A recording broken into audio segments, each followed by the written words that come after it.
there's only one babyface in the WWE who I think is engaging, and that's Randy Orton.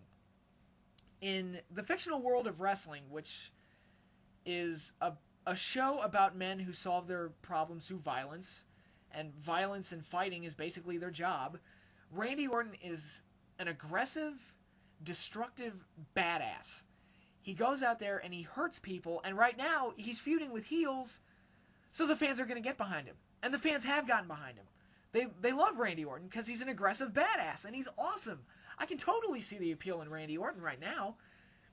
And he hasn't been overexposed. He's been on TV for 8 years, which is not a short amount of time, but he hasn't overstayed his welcome. So he's not stale. He's kind of cool. He's really cool, actually. He's engaging. He's fresh. And there's a little bit of complexity there to him. He's edgy, and he's a likable, badass type of character, which was the same kind of appeal that somebody like Stone Cold Steve Austin had back in the day. And I think he should be pushed as the top babyface in the WWE. But there's really nobody else right now that is as interesting as him. I'd rather see him go up against the Nexus than John Cena because, you know, any heels that you put up against John Cena are going to wind up becoming the babyfaces in my eyes because I just don't like Cena. That's the way it is. But you put a destructive faction up against somebody like Randy Orton, who is very destructive, and I think that would create a more interesting dynamic. Again, I'm just throwing ideas out there. I don't really know. But, God, he comes up with all these cool moves that hurt people. That shooting star press counter into the RKO that he hit on Evan Bourne was amazing. It was one of the most awesome things I've ever seen. And I didn't even see the show live. Somebody described it to me. And when I went back and watched the clip, I went into it thinking, that doesn't even sound physically possible. But when I saw it, I was like, holy shit, that was great.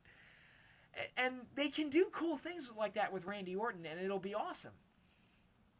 And right now, he's definitely the best babyface in the WWE, without question. And that's an area where TNA kind of has a leg up on them. They at least have a few characters like Rob Van Dam, Kurt Angle, Mr. Anderson, the Pope D'Angelo Dinero, and guys like that who are cool babyfaces and guys that I can get behind.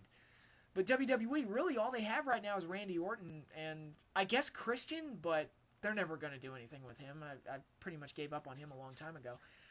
And it's sad because if you look at the heel side of things on the WWE, the heels are so much cooler than the babyfaces. It's not even a question.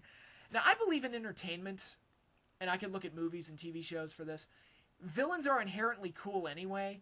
So when WWE has characters like CM Punk, Edge, Chris Jericho, and The Miz, Nexus to a degree, even though they're a bunch of rookies, some of them are very untalented, they are kind of cool because they're a destructive faction that kind of does whatever they want, and that's cool.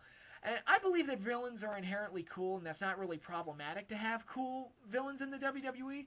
But the problem is their baby faces are just so damn lame that the stories kind of fall flat because if fans aren't invested in the protagonist, like I'm not invested in most of the protagonists in the stories. And when that happens, the story kind of falls flat. If Rocky Balboa is a guy who walks around calling Apollo Creed poopy, or, you know, is just a smiling guy who just walks around and is like, hi, everybody. Hi, everybody.